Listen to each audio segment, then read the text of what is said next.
Hello dear students, MI agriculture YouTube channel में आप सभी का फिर से स्वागत है। और अपने वीड का जो मैटर कर रहे थे उसके बारे में अपने नेक्स्ट वीडियो आज अपलोड कर रहे हैं। तो वीड जो सब्जेक्ट था, थर्ड ईयर का कोर्स है, 311 का कोड है।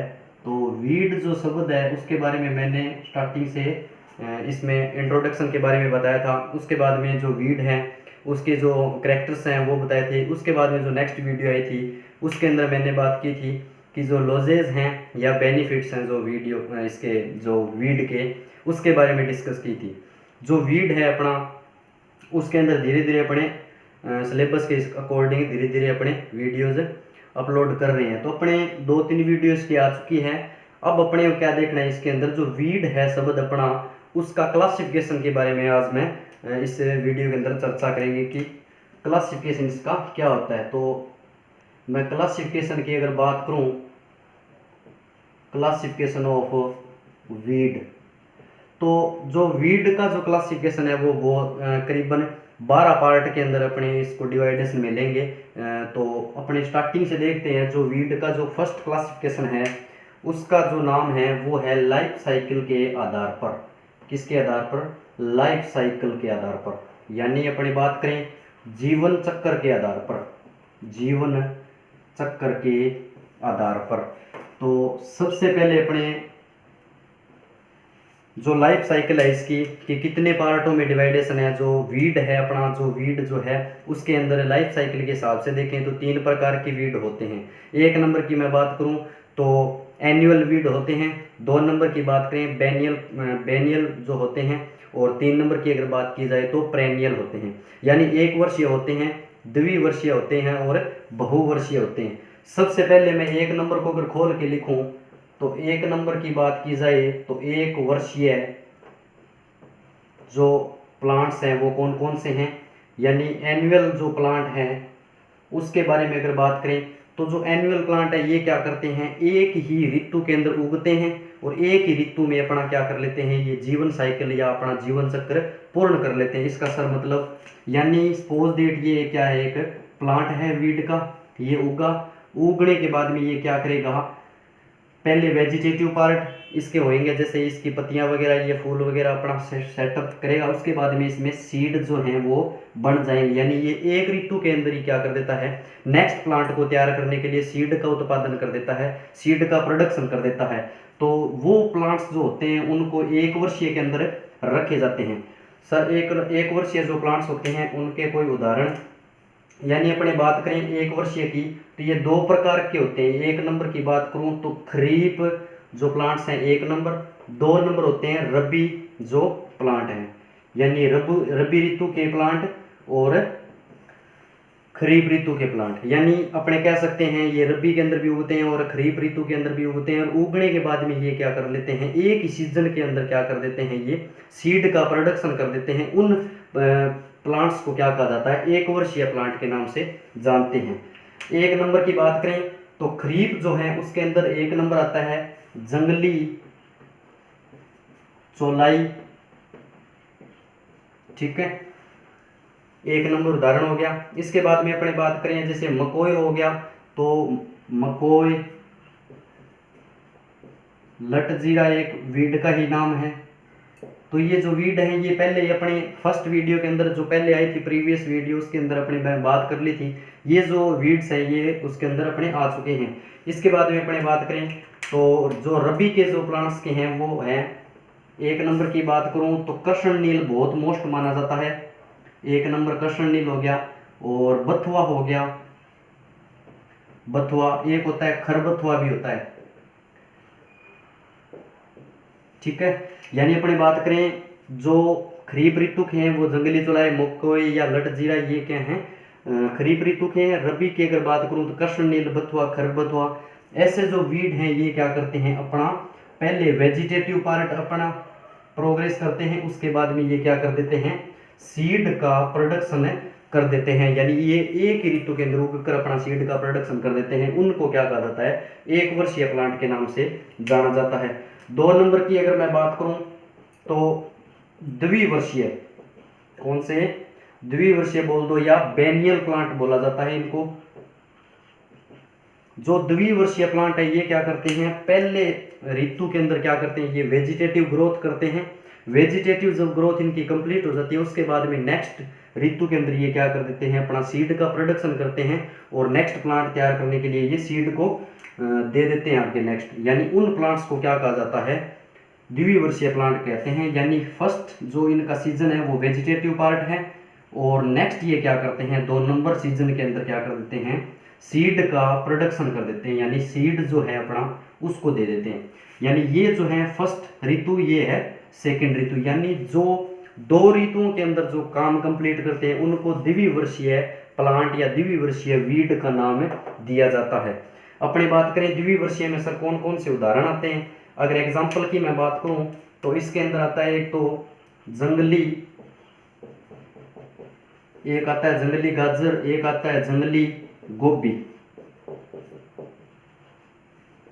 यानी जो ये वीड हैं ये क्या करते हैं, पहले अपनी वेजिटेटिव पार्ट का प्रोग्रेस करते हैं, उसके बाद में सीड का प्रोडक्शन करते हैं। उन वीड को क्या कहा जाता है, द्विवर्षीय वीड के नाम से जाना जाता है। इसके बाद में एक होता है 3 नंबर की अगर मैं बात करूं तो बहुवर्षीय, बहुवर्षीय प्लांट या इनको बोलते हैं पेरेनियल वीड के नाम से जानते हैं इंग्लिश के अंदर। अपने बात करें बहुवर्षीय की, बहुत से अपने स्पष्ट पता चल रहा है कि बहुत दिन, यानी ये क्या कर लेते हैं, 2 या 1 से अधिक ऋतुओं में क्या करते हैं, वेजिटेटिव ग्रोथ पूरी करने के बाद में ये सीड का प्रोडक्शन करते हैं। यानी अपनी बात करें कि पहले ये ऋतु में जब उगते हैं उसमें क्या करते हैं, ये वेजिटेटिव ग्रोथ करते हैं और नेक्स्ट में क्या कर लेते हैं, ये सीड का प्रोडक्शन करते हैं, वो भी धीरे धीरे करते हैं। इनको क्या कहा जाता है, बहुवर्षीय कहा जाता है। इसका दूसरा नाम अगर मैं लूं तो अगर दूसरे नाम की अगर बात करूं तो इनको बहुमुखी भी प्लांट कहा जाता है,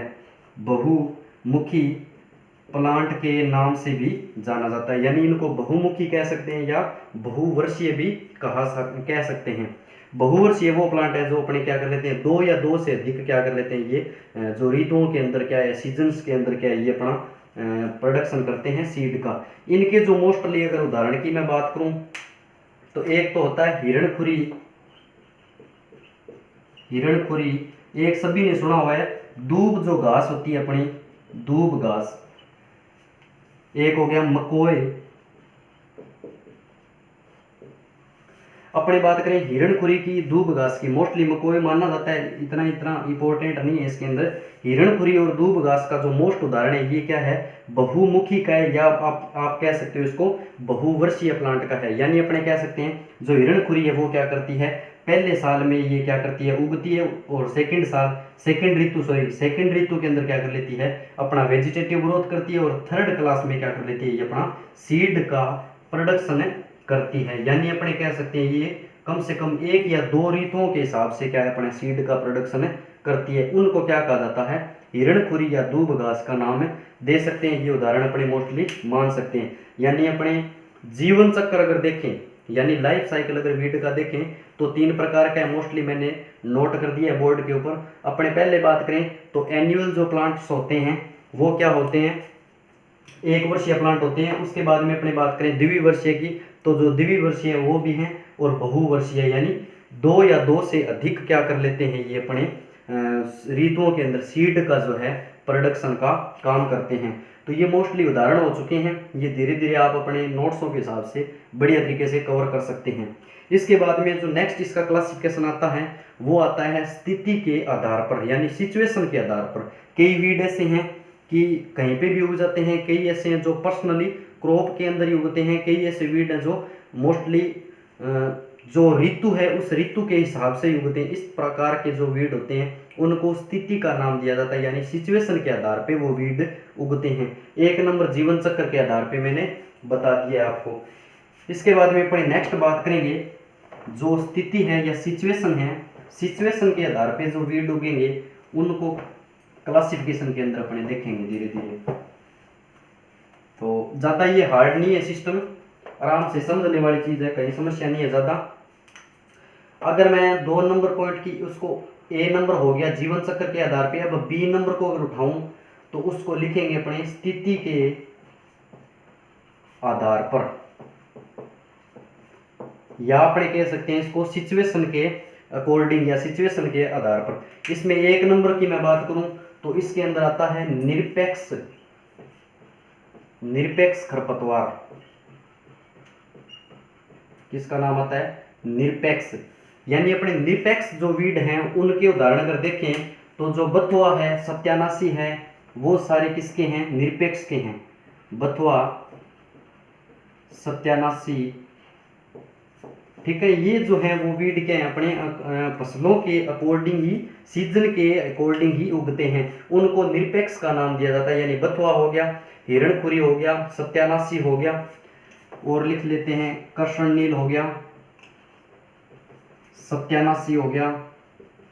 ये जो सारे सीड हैं ये क्या कर लेते हैं? सिचुएशन के आधार पर निरपेक्ष खरपतवार कहलाते हैं। 2 नंबर की बात करें तो 2 नंबर आता है सापेक्ष। कौन सा? सापेक्ष खरपतवार।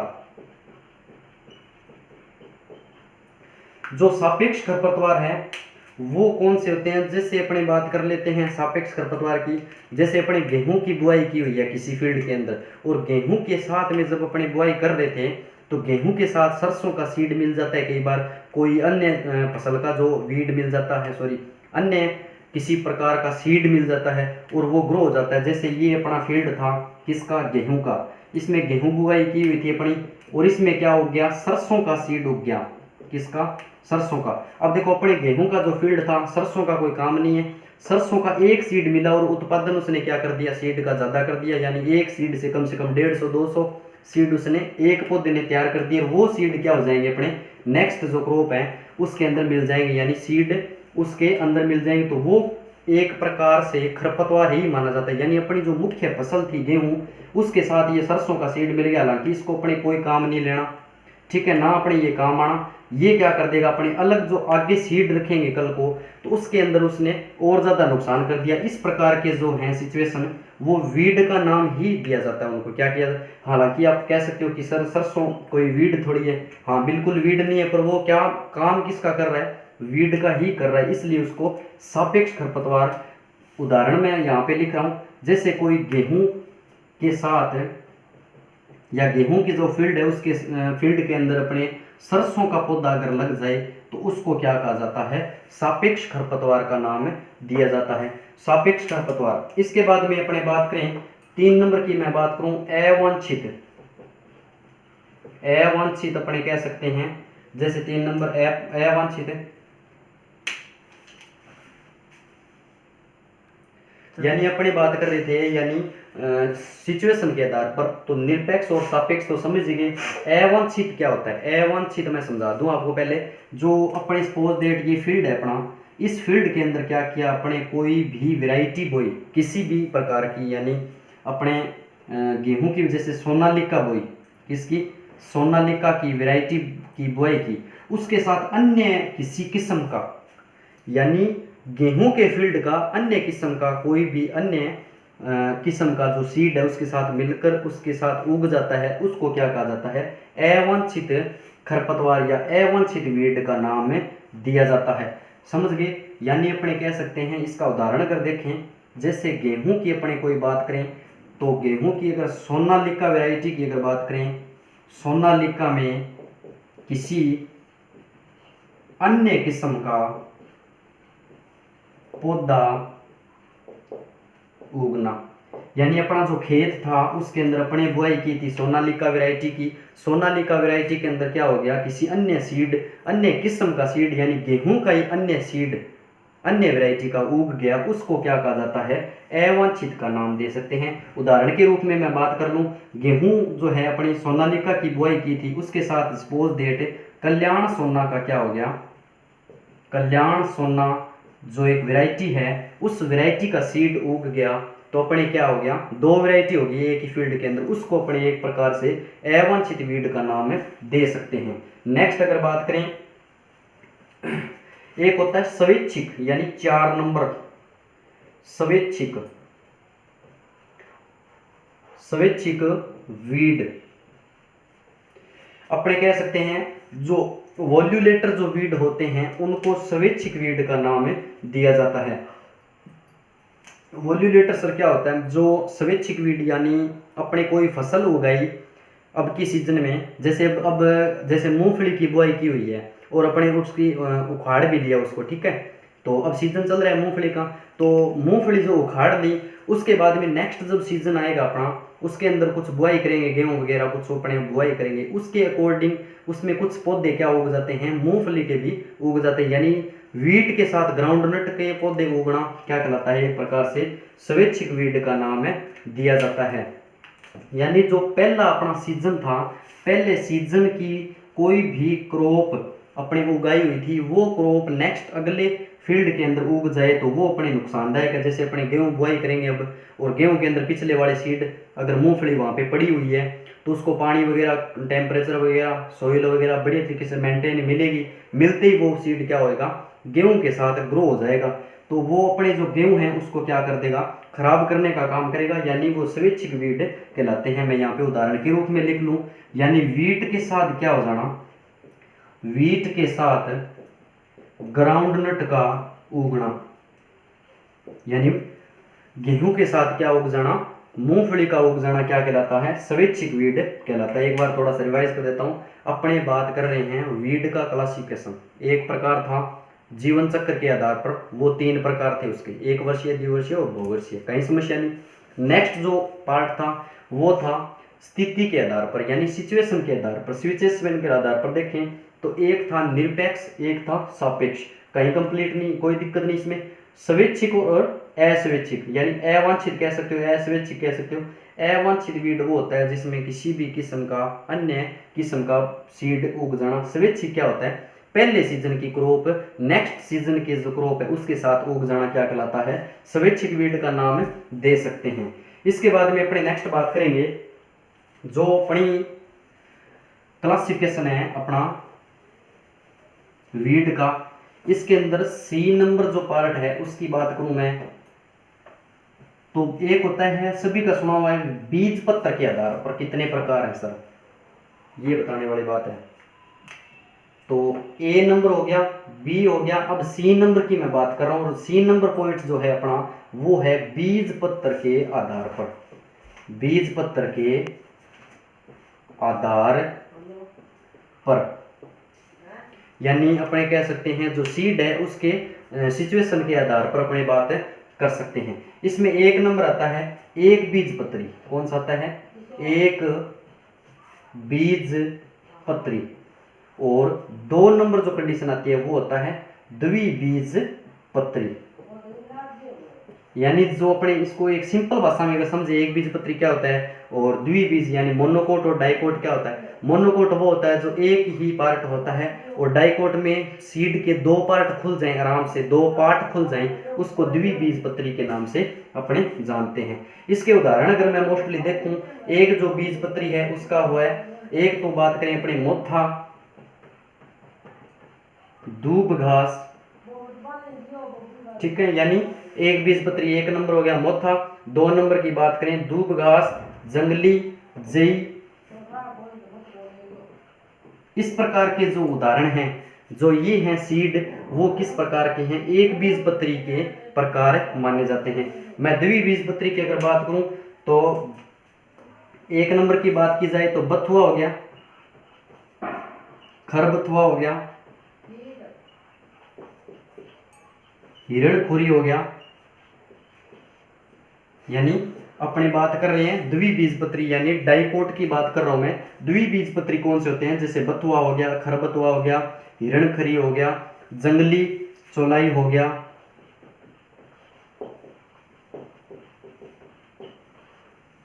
तो ये जो वीड हैं ये क्या हैं, द्विबीजपत्री के नाम से जाने जाते हैं। जो एक बीजपत्री है वो है मोथा, दूब घास, जंगली जई, और जैसे प्याजी वगैरह भी इसके अंदर आती है, प्याजी, ठीक है। इस प्रकार के जो उदाहरण है वो एक बीजपत्री के उदाहरण हैं। और द्विबीजपत्री कौन से हैं, जैसे बथुआ और खरबथुआ, हिरणखुरी, जंगली चौलाई जो हैं वीड, वो क्या है, द्विबीजपत्री के नाम से जाने जाते हैं। यानी अपने बीजपत्र के आधार पर अगर मैं बात करूं तो 2 प्रकार होते हैं। 1 नंबर की बात की जाए तो मोनोकोट, 2 नंबर की बात की जाए तो डाइकोट। मोनोकोट कौन से होते हैं सर, मोनोकोट वो होते हैं जो मतलब एक सिंगल पार्ट होता है। द्विबीजपत्री सिंपल भाषा में समझाने के लिए बता रहा हूं मैं, बाकी इसके बहुत सारे ऐसे डिफरेंस होते हैं, कहीं समस्या नहीं है। यानी द्विबीजपत्री को अपने दो पार्ट के अंदर जो सीड खुल जाए उसको द्विबीजपत्री के नाम से जाना जाता है। इसके बाद में मैं बात करूं, अगर ए हो गया अपना, बी हो गया, सी हो गया, अब मैं बात कर रहा हूं डी पार्ट की। यानी डी पार्ट की अगर बात की जाए तो मैं बात करूं आवास या स्थिति के आधार पर। यानी कुछ ऐसे वीड हैं जिनका मुख्य आवास माना जाता है कि वो जिस प्रकार की कंडीशन मिलेगी उसी के अकॉर्डिंग वो ग्रो होंगे। यानी उनका एक प्रकार से वो आवास है, या उनका एक प्रकार से अपने घर कह सकते हैं, यानी अपने इसके हिसाब से अपने इनको नाम दे सकते हैं। तो जो आवास या स्थिति के आधार पे है उसके बारे में बता रहा हूं। एक नंबर की बात करूं तो इसमें आते हैं जलीय, कौन से, जलीय खरपतवार। कई ऐसे वीड हैं जो जल के अंदर ही उगते हैं, जल के अंदर ही रिप्रोडक्शन करते हैं, जल के अंदर ही अपना सीड का प्रोडक्शन कर देते हैं, यानी वो जलीय खरपतवार कहलाते हैं। जो जलीय खरपतवार हैं वो इस प्रकार के हैं, जैसे अपने नाम सुना होगा हाइड्रिला, इसका मोस्टली उदाहरण माना जाता है हाइड्रिला। अगर कहीं नाम आ जाए कि हाइड्रिला किस प्रकार का खरपतवार है तो वो जलीय खरपतवार है। यानी हाइड्रिला क्या है, जल के अंदर ही उगता है, जल के अंदर ही उसका लाइफ साइकिल कंप्लीट होता है। इसके बाद में कुछ ऐसे वीड हैं, जैसे मैं बात करूं डूबे हुए, यानी कुछ ऐसे वीड हैं जो पानी के अंदर डूबकर ही अपना रिप्रोडक्शन करते हैं, उसके अंदर ही ग्रो होते हैं, वो प्रकार हैं उसके। जैसे अपने बात करें टाइफा एक प्रकार है, टाइफा एक उदाहरण है डूबा हुआ का। 2 नंबर की, अगर सेकंड पार्ट की, थर्ड नंबर की बात करूं मैं, थर्ड नंबर अगर देखें तो फ्लोटिंग प्रकार के भी होते हैं। फ्लोटिंग यानी कुछ तैरने वाले, कई बार देखा नहीं का नहर जो होती है अपनी, जैसे राजकनाल वगैरह अपने जैसे नहर है या पानी जैसे तालाब तुल है, उसके अंदर जो वीड है, कुछ पत्तियां वगैरह हरी रहती है, ग्रीन कलर की, बढ़िया तरीके से वो अपने तैरती रहती हैं, वो जो वीड हैं वो क्या है, फ्लोटिंग प्रकार के कहलाते हैं। जैसे अपने इसका फ्लोटिंग का एक नंबर बताऊं तो बहुत बड़ी समस्या है इस प्रकार की, पानी की सबसे बड़ी समस्या खरपतवार कौन सा, जलकुंभी। कौन सा, जलकुंभी। यानी फ्लोटिंग प्रकार का है ये जलकुंभी, यानी ये तैरने का काम करता है, तैर कर क्या रहता है, अपना जीवन साइकिल अपना उसी पानी के ऊपर कंप्लीट करता है। जलकुंभी फ्लोटिंग प्रकार का माना जाता है। अगर सबसे पहले अपने देखें तो अगर राजस्थान की अगर मैं बात करूं तो राजस्थान में जो बात करें तो राजस्थान में उदयपुर अपना सुना हुआ है सभी का, उदयपुर के अंदर झील के अंदर बहुत बड़ी समस्या ये किसकी, जलकुंभी की। बिल्कुल, यानी अपने राजस्थान की बात करूं तो उदयपुर के अंदर जो झीलें वगैरह हैं, उदयपुर में ये जलकुंभी बहुत पर्याप्त मात्रा में मिल जाएगी, अपने को कोई समस्या नहीं है। इसके बाद में अपने बात करें अगर आवास के आधार पे, एक नंबर था जलीय खरपतवार, 2 नंबर की अगर बात करूं तो रेगिस्तान।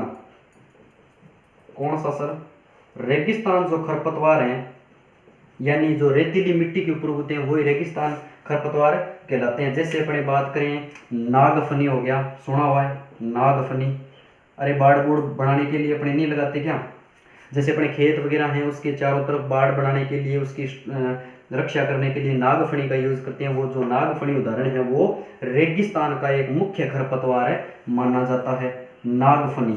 ठीक है, इसके बाद में एक दो उदाहरण और बताएं तो जड़बेरी भी इसका है। जैसे अपने वो जड़बेरी किसको बोलते हैं सर, अरे छोटे वाले बेर वाली वो जड़बेरी नहीं होती क्या, वो ये बाड़ के रूप में यूज की जाती है। जैसे नागफनी हो गया, जड़बेरी हो गया और जवासा हो गया। कौन सा, जवासा, ये भी एक वीड है। यानी नागफनी, जड़बेरी और जवासा जो तीनों उदाहरण है वो किसके हैं, रेगिस्तान खरपतवार कहलाते हैं। ये तीनों जो हैं वो रेगिस्तान खरपतवार हैं, रेगिस्तान यानी डेजर्ट कह सकते हो, डेजर्ट खरपतवार कहलाते हैं। कौन से, नागफनी और जड़बेरी और जवासा। जलीय कौन से हैं, जैसे डूबे हुए कुछ टाइफा वगैरह होते हैं, फ्लोटिंग प्रकार, जैसे जलकुंभी जो होती है वो फ्लोटिंग प्रकार की होती है। यानी अपने डी तक पहुंच गए, वो डी जो है वीड का पार्ट माना जाता है, तो डी मान रहा हूं मैं इसको, डी के हिसाब से चल रहा हूं। तो उसके अंदर दो प्रकार पढ़ने अपने को, एक तो पढ़ लिया जलीय और रेगिस्तान खरपतवार। अब इसको मिटो रहा हूं मैं एक बार, और इसके अंदर और पढ़े हैं अभी डी के अंदर। तो अपने जलीय और रेगिस्तानी देखें और भी हैं इसके अंदर, तो मैं बता रहा हूं आपको धीरे धीरे। टाइफा वगैरह, हाइड्रिला वगैरह, ये जो उदाहरण है ये जलीय हैं, और नागफनी, जड़वेरी और जवासा जैसे उदाहरण हैं वो किसके हैं, रेगिस्तान खरपतवार कहलाते हैं। अब इसके बारे में नेक्स्ट अगर बात करें तो कुछ ऐसे वीड हैं जो क्या कर लेते हैं, क्रॉप के ऊपर उगते हैं, यानी क्रॉप लैंड। यानी मैं 3 नंबर की बात कर रहा हूँ, 1 नंबर जलीय हो गया था यहाँ पे, 2 नंबर यहाँ पे रेगिस्तान हो गया था। अब मैं 3 नंबर की बात कर रहा हूँ क्रॉप लैंड के ऊपर। क्रॉप लैंड जो है वो जैसे अपने बात करें, जैसे बथुआ हो गया, अरे जहाँ पे अपने फसल लेते हैं ना, उस फसल के अंदर जो वीड होते हैं वो क्रॉप लैंड कहलाते हैं। कहीं समस्या नहीं। प्याजी हो गया, बथुआ हो गया, खरबथुआ हो गया, कृष्ण नील हो गया, बहुत सारे वीड हैं जो दूब घास, ये सारे उदाहरण किसके हैं, ये क्रॉप लैंड के ही माने जाते हैं।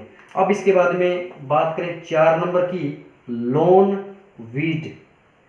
यानी अपने कह सकते हैं जैसे बाजारों के अंदर क्या होता है, पारक पुरक होते हैं, क्या होते हैं, पारक होता है, उसको क्या कहा जाता है, लॉन कहा जाता है। तो पारकों के अंदर जो वीड होते हैं उसका एक मुख्य उदाहरण बता रहा हूं मैं, लीपिया नाम का एक वीड आता है, लीपिया। जो ये लीपिया है ये मुख्यतः किस में होता है, लॉन वाली जो है, जैसे पार्क वगैरह हैं उसी स्थान पे ये होते हैं। उन वीड को क्या कहा जाता है, लॉन वीड का नाम दिया जाता है।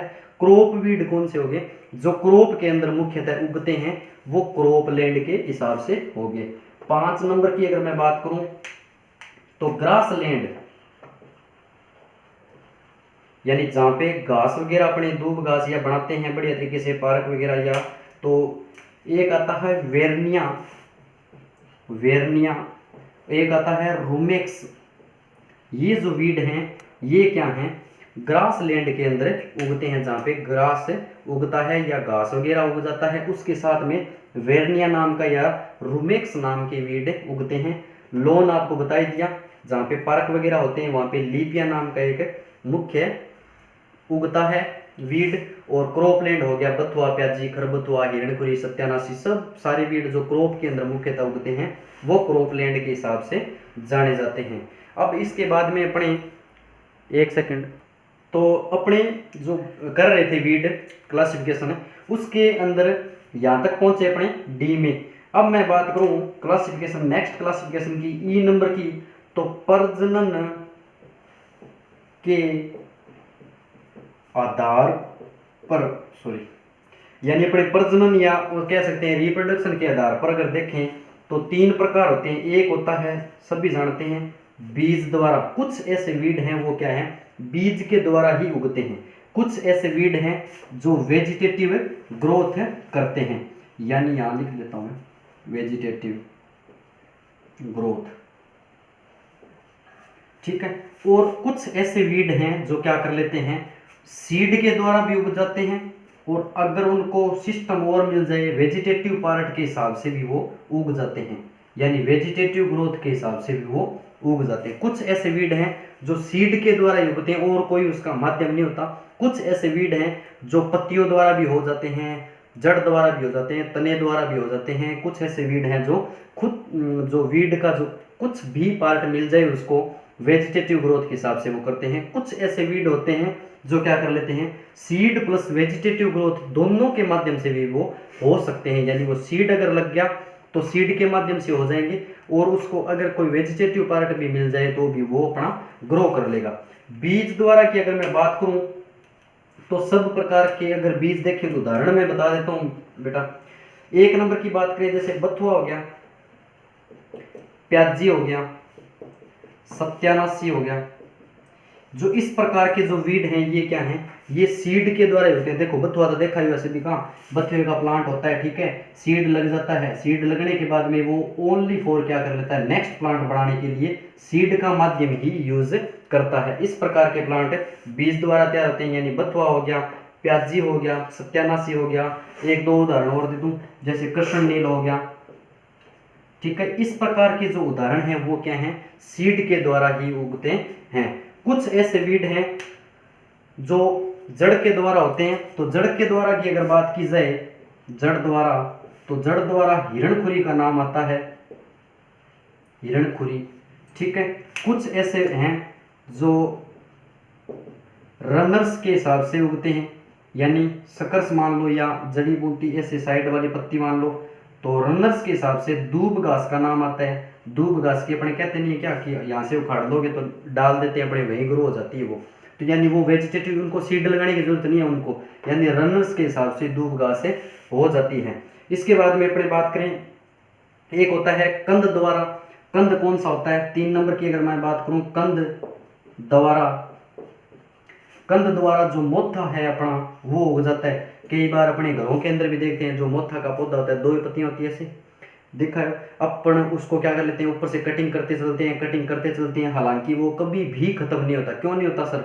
उसके अंदर क्या पाई जाती है? एक राइजोम की एक गांठ पाई जाती है, राइजोबियम की जैसी ब्लैक कलर हल्के गुलाबी रंग की एक गांठ पाई जाती है। जब तक उस प्लांट का अपने वो गांठ नहीं निकालेंगे तब तक उस वीड को अपने खत्म उस एरिया से नहीं कर सकते, यानी जो कंद है उसका वो नहीं निकालेंगे तब तक वो मोथा वहां से नहीं हटेगा। अब जैसे घरों के अंदर उगे होते हैं, जैसे पानी पूनी ज्यादा रहता है, वहां कंडीशन के अंदर देखें तो मोथा उगा होता है, उसके अंदर नीचे जो कंद है वो तब तक नहीं निकालेंगे जब तक अपने उसको प्लांट्स को खत्म नहीं कर सकते। एक होता है परकंद। क्या होता है?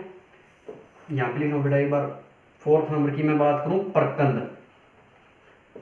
परकंद की अगर बात की जाए, जो अपनी बात करें परकंद, तो कांस वगैरह जो उदाहरण होते हैं, वो जो उदाहरण है वो क्या है? इस परकंद के हिसाब से उगते हैं, यानी कांस, ये मोस्ट उदाहरण है।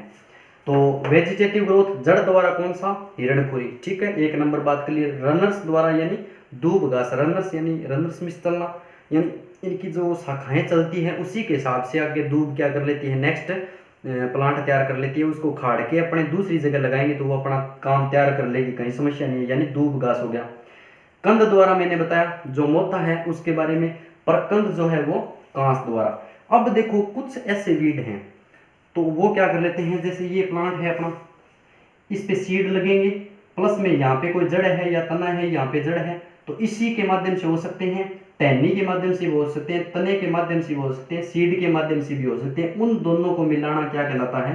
सीड प्लस वेजिटेटिव ग्रोथ कहलाता है। यानी सीड से भी उग सकते हैं या अन्य कोई भी पौधे का, प्लांट का कुछ भी पार्ट मिल जाए उससे भी ग्रो हो जाते हैं, उनको क्या कहा जाता है? एक बार इंटरप्ट यहाँ से, यानी अपने बात कर लेते हैं सीड प्लस वेजिटेटिव ग्रोथ, यानी दोनों के माध्यम से हो जाए, उनके उदाहरण मैं बता रहा हूं। तो 1 नंबर की अगर बात करें तो मोस्टली उदाहरण यही है। 1 नंबर हिरणखुरी हो गया, हिरणखुरी सीड से भी हो जाता है। ठीक है, दूब घास हो गया। अब दूब घास के ऊपर देखा होगा कभी आपने, खेतों वगैरह में जाते हैं तब तो सीड लगा होता है, तो सीड उगाएंगे तो भी उग जाएगा, और रनर्स अगर उसकी टहनी लगाएंगे तो भी वो उग जाएगा, यानी दोनों माध्यम से उग जाएगा वो। यानी हिरणखुरी हो गया, दूब घास हो गया, मोथा हो गया। सर ऐसे कैसे? यानी जो मोथा है, यहाँ तो कंद बताया था आपने, बिल्कुल बताया था, कंद के द्वारा भी हो जाएगा वो, कहीं समस्या नहीं है। अगर कंद लगाएंगे, उसकी गांठ लगाएंगे तो वो भी उग जाएगा, प्लस में उसका जो ऊपर का जो सीड आएगा उसके अकॉर्डिंग भी उगाएंगे तो वो भी वो उग जाएगा। यानी अपने हिरणखुरी, दूब घास, मोथा और कांस, ये इस प्रकार के उदाहरण हैं जो इसी के अंदर भी काम आते हैं और इस दोनों के माध्यम से भी वो उग सकते हैं। यानी इनके ऊपर अगर सीड आ जाए चारों के ऊपर तो ये सीड के द्वारा ग्रो हो जाते हैं, कहीं समस्या नहीं। प्लस में अगर इनको परकंद या रनर्स या मोथा अगर कंद के द्वारा या कांस जो परकंद है उसके हिसाब से उगाएंगे, यानी इनका किसी का परकंद लेंगे, किसी का वल्लभ लेंगे, किसी का रनर्स लेंगे, किसी का कुछ लेंगे, अलग अलग पार्ट्स अगर पड़े ले प्लांट के तो उसके हिसाब से उगाएंगे तो भी ये उग जाएंगे। तो और भी इसके बहुत हैं, क्लासिफिकेशन इतना बड़ा है कि मैं एक वीडियो के अंदर इसको पूरा या कंप्लीट नहीं करवा सकता, और एक के अंदर करवाना भी नहीं चाहिए, क्योंकि इतनी मतलब जो पॉइंट्स हैं वो बहुत ज़्यादा समझने वाले पॉइंट हैं, ऐसे नहीं है। जैसे इनके उदाहरण मोस्टली इनके हर पॉइंट के उदाहरण आगे याद रखने पड़ेंगे, हर पॉइंट के उदाहरण आगे याद रखने पड़ेंगे। उदाहरण अगर याद रखोगे तब भी अपने इसको क्लासिफिकेशन को बढ़िया तरीके से अपने कवर कर सकते हैं। वरना अगर ये चीज़ याद कर ली यहाँ से कि जी 1 वर्षीय होता है, द्विवर्षीय होता है, बहुवर्षीय होता है, ठीक है, लाइफ साइकिल के आधार पे तीनों के अगर उदाहरण नहीं याद है तो कहीं कोई बात बनी नहीं, यानी आधा अधूरा काम हो जाएगा। यहाँ पे अपने बात करें अगर स्थिति के आधार पे बात करें तो अगर ये चीज़ याद होगी अपने के क्रॉप लैंड में उगते हैं जी, वहाँ लोन में उगते हैं जी, ग्रास लैंड में उगते हैं जी, अलग अलग उगते हैं, पर उनके अगर उदाहरण याद नहीं किए तो कहीं समस्या, वो तो बिल्कुल ही क्लियर हुआ नहीं।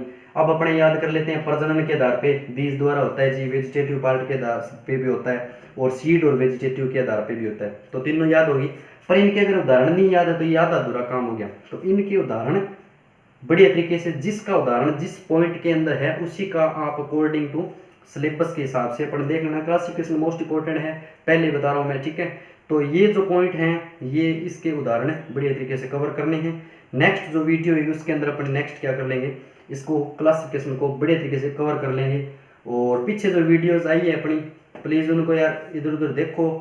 अब सारे मेहनत कर रहे हैं तो कहीं ये नहीं है कि चलो टीचरों का ही काम है, अपने तो कोई काम ही नहीं है। मैंने पहले वीडियो में भी एक बार मैं बोला था, अब करीबन 25-30 वीडियो आ चुकी है आपके पास, पर कोई वो मतलब नहीं है। 4 जने देख लेते हैं, 6 जने देख लेते हैं यार।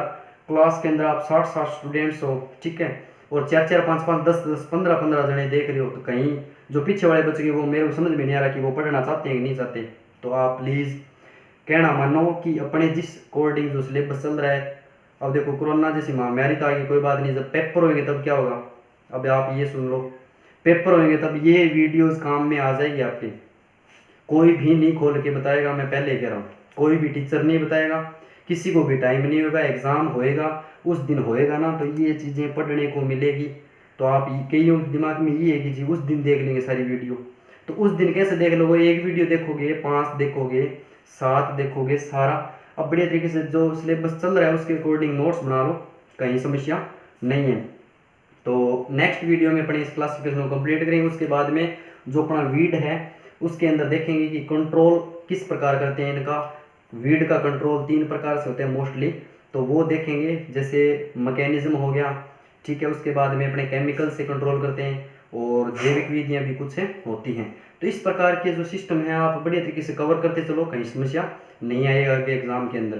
तो बहुत बहुत धन्यवाद, बेस्ट ऑफ लक, ठीक है।